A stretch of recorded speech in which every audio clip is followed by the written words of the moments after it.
સાબરકાંઠા જિલ્લાની અંદર વાહન ચોરીના બનાવો બનતા અટકાવવા અને જે બનેલા બનાવો છે તેનું ડિટેક્શન કરવા માટે થઈને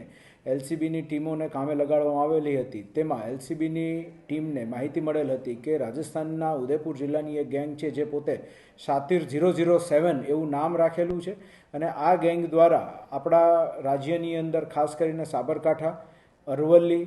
અને પોતાના જિલ્લા ઉદયપુર તથા અમદાવાદ સિટીની અંદર અનેક ગુનાઓ આચરેલા છે. એ બાતમીના આધારે એના જે મુખ્ય સૂત્રધાર છે રાકેશ ઉર્ફે સાતિર,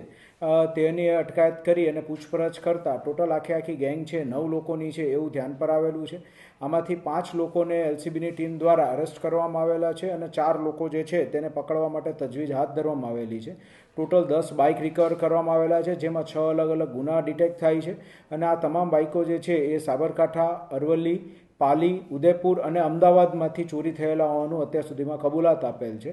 શાતિર 007ની જે આ ગેંગ છે એનો મુખ્ય સૂત્રધાર જે રાકેશ છે તેના વિરુદ્ધ ટોટલ 8 ગુના નોંધાયેલા છે, જે મુખ્યત્વે આપણે અહીંયા ગાંધીનગર અને અમદાવાદ અને સાબરકાંઠા જિલ્લાને લગત જ ગુનાઓ છે અને હાલ અને આરોપીને પકડી તમામ વિરુદ્ધ કાયદેસરની કાર્યવાહી કરવા તજવીજ હાથ ધરવામાં આવે છે. અન્ય જે 4 લોકો જે છે તેનો ગુનાહિત ઇતિહાસ હાલ હજી મળી આવેલ નથી, પરંતુ એનું સર્ચ ઈગુસ્કોપમાં અને આઈસીજેએસમાં શરૂ છે, એટલે એ માહિતી મળ્યાથી તે લોકો વિરુદ્ધ પણ વધારાની આગળની કાર્યવાહી કરવામાં આવશે અને આગળ જતાં આ ગેંગ બનાવીને કાર્યવાહી કરેલા છે તો ગેંગ માટેની જે 112ની જે કલમ છે એનો પણ આપણે ઉમેરો કરીશું.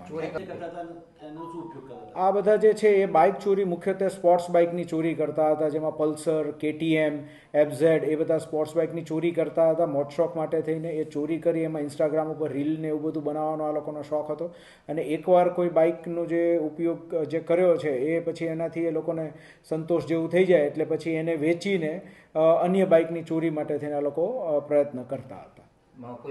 ઉદયપુર રાજસ્થાનની અંદર એ લોકોએ કરેલા છે, એની પણ તપાસ હાલ શરૂમાં છે.